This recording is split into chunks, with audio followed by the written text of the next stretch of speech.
दोस्तों वर्ष 2018 की बाघ गणना के अनुसार भारतवर्ष में अनुमानित 2967 बाघ हैं। इनमें सबसे अधिक बाघ मध्य प्रदेश में हैं। यहाँ 526 बाघों को गिना गया है। बाघ भारत में पाए जाने वाली सबसे बड़ी बिल्ली है और बेशक ये सभी बाघ भारत की शान है, किंतु फिर भी इनमें से कुछ बाघों ने अपने अन्य साथियों से कहीं अधिक नाम कमाया है। तो चलिए आज के वीडियो से अंत तक जुड़े रहिए एवं भारत के सबसे लोकप्रिय बाघों के बारे में ही जानकारी बटोरिए।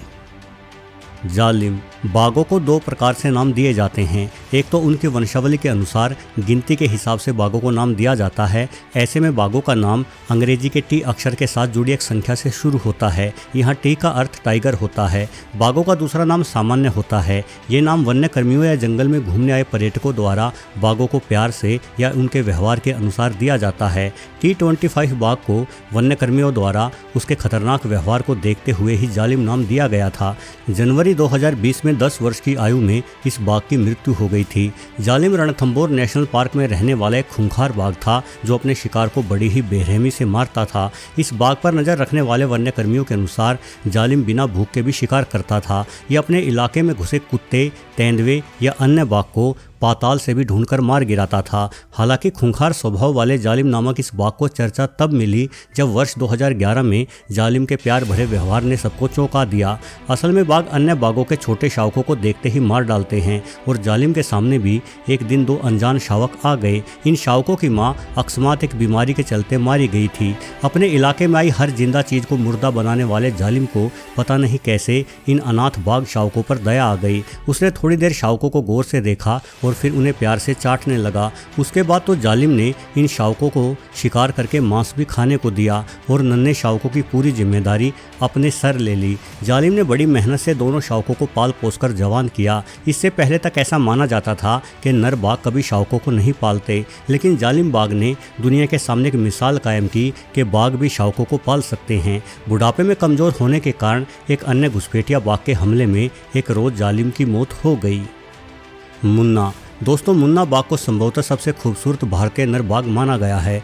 आमतौर पर बाघ 10 से 12 साल ही जीते हैं, किंतु बेहतरीन मानव देखभाल के चलते मुन्ना 19 वर्षों तक जीवित रहा था। मुन्ना का निवास स्थान कान्हा नेशनल पार्क था। यहाँ जाने वाले पर्यटक कहते थे कि यदि मुन्ना बाघ को नहीं देखा तो जीवन में कुछ नहीं देखा। मुन्ना के माथे की लकीरें बड़ी ही विचित्र थी। कुछ पर्यटक कहते थे कि उन्हें मुन्ना के माथों की लकीरों पर PM लिखा हुआ दिखाई देता है। वहीं कुछ का मानना था कि मुन्ना के माथे पर कुदरती रूप से कैट लिखा हुआ है। जब मुन्ना बूढ़ा हो गया तो शिकार कर पाना इस बाघ के बस की नहीं रहा था। ऐसे में इस खूबसूरत जानवर को और अधिक दिनों तक जिंदा रखने के लिए वन्य अधिकारियों द्वारा मुन्ना को भोपाल के वन विहार नेशनल पार्क में शिफ्ट कर दिया गया। यहाँ बगैर शिकार के मिले मांस और अच्छी देखभाल के कारण ही मुन्ना 19 वर्षों का लंबा जीवन जी पाया। बुढ़ापे में मुन्ना के पिछले पैरों में लकवा हो गया था, जिस कारण वो चल नहीं पा रहा था। वन्य प्राणी विशेषज्ञ डॉक्टर अतुल गुप्ता की निगरानी में मुन्ना का इलाज चल रहा था, किंतु बुढ़ापा एक ऐसी बीमारी है जिसका कोई इलाज कभी ढूंढा नहीं जा सकता। मुन्ना लगातार कमजोर हो रहा था और उसने खाना पीना भी बंद कर दिया था। अक्टूबर 2019 की सुबह मुन्ना अपने रहने के ठिकाने पर मृत पाया गया।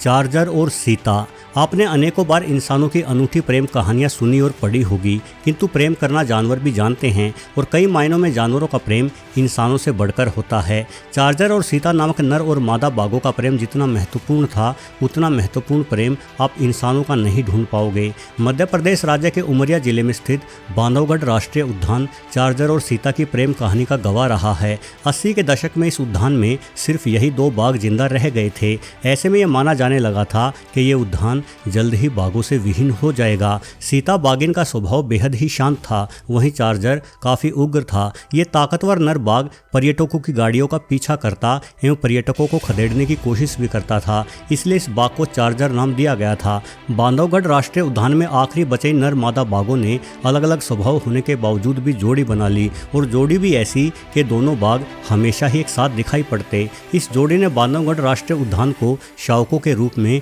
तोहफे देने शुरू कर दिए।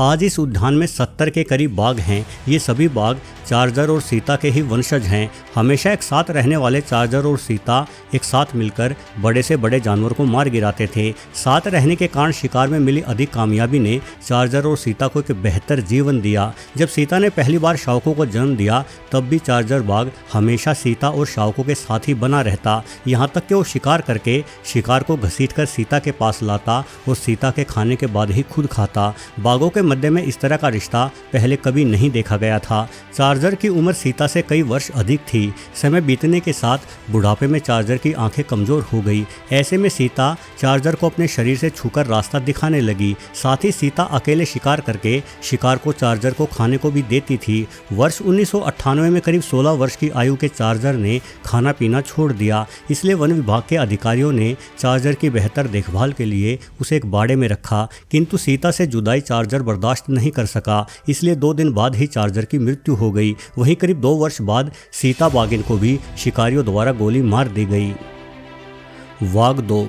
दोस्तों, वागदो बाघ भारत के सबसे तगड़े बाघों में से एक था। आमतौर पर बाघ 200 से 220 किलोग्राम ही भारी होते हैं, किंतु वागदो का वजन 300 किलोग्राम से भी अधिक था। अपने विशाल शरीर के कारण इस बाघ को बिग डैडी नाम भी दिया गया था। बेहद ताकतवर होने के कारण वागदो का इलाका बहुत बड़ा था। ये जिस ओर जाता उस ओर के बाघ वागदो को देखते ही भाग खड़े होते और वागदो प्रतिदिन अपने विशाल इलाके की सैर करता। इतने बड़े इलाके में घूमने के कारण वागदो को वन्य कर्मियों द्वारा आवारा मुसाफिर कहकर भी पुकारा जाने लगा। ये बाघ नागपुर के निकट मौजूद ताड़ोबा टाइगर रिजर्व में रहता था। इस टाइगर रिजर्व में वागदो से पहले एक अन्य विशालकाय बाघ का भी राज चलता था, जिसे एडा अन्ना नाम से जाना गया था। करीब 4 वर्ष की छोटी आयु में ही वागदो ने एडा अन्ना को चुनौती दी और एडा अन्ना को बुरी तरह से जख्मी कर इलाके से भगा दिया। उसके बाद तो वागदो का कहर ताड़ोबा टाइगर रिजर्व में रहने वाले सभी जवान बाघों पर टूट पड़ा। न जाने कितने नर बाघों को वागदो ने मार गिराया, जिस कारण वन्यकर्मी भी चिंतित हो गए।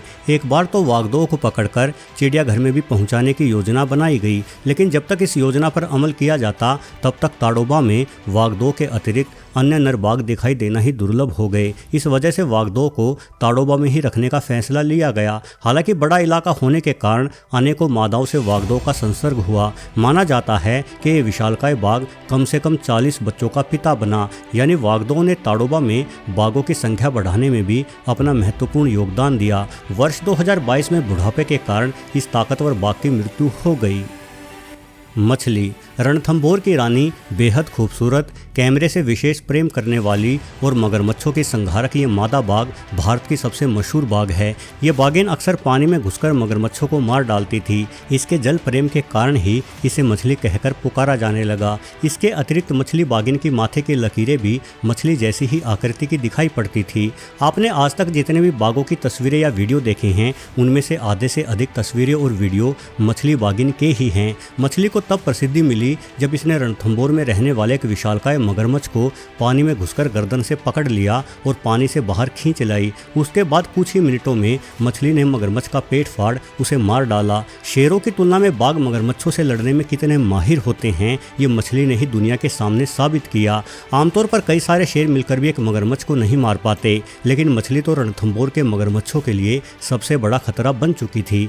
मछली को क्रोकोडाइल किलर और क्वीन ऑफ लेक के नाम से भी जाना गया है। 2016 में मछली ने अपनी अंतिम सांसें ली थी। इस बाघिन के नाम सबसे ज़्यादा समय तक जीवित रहने का भी रिकॉर्ड है। रणथंभौर की ये रानी 20 वर्षों तक जीवित रही। भारत सरकार द्वारा मछली को लाइफ टाइम अचीवमेंट अवार्ड दिया गया है। साथ ही इसके नाम से डाक टिकट भी जारी किए गए। मछली बाघिन पर्यटकों के साथ बेहद सहज थी। इसी कारण इस बाघिन को देखने हर वर्ष रणथंभौर में लाखों पर्यटक आते थे। अमेरिका की ट्रेवल राइटर केटी योकॉम ने भारत में बाघों की संख्या और संरक्षण पर लिखी book the 3 ways to disappear में मछली के बारे में विस्तार से लिखा है। साल 2019 में लिखी इस किताब में मछली को कवर पेज पर भी जगह मिली थी। कुल मिलाकर मछली की लोकप्रियता इतनी अधिक थी कि न सिर्फ इस बाघिन को रणथंभौर की रानी अपितु भारत के जंगली जीवन की रानी कहना श्रेष्ठकर होगा। वीडियो देखने के लिए आपका बहुत बहुत धन्यवाद।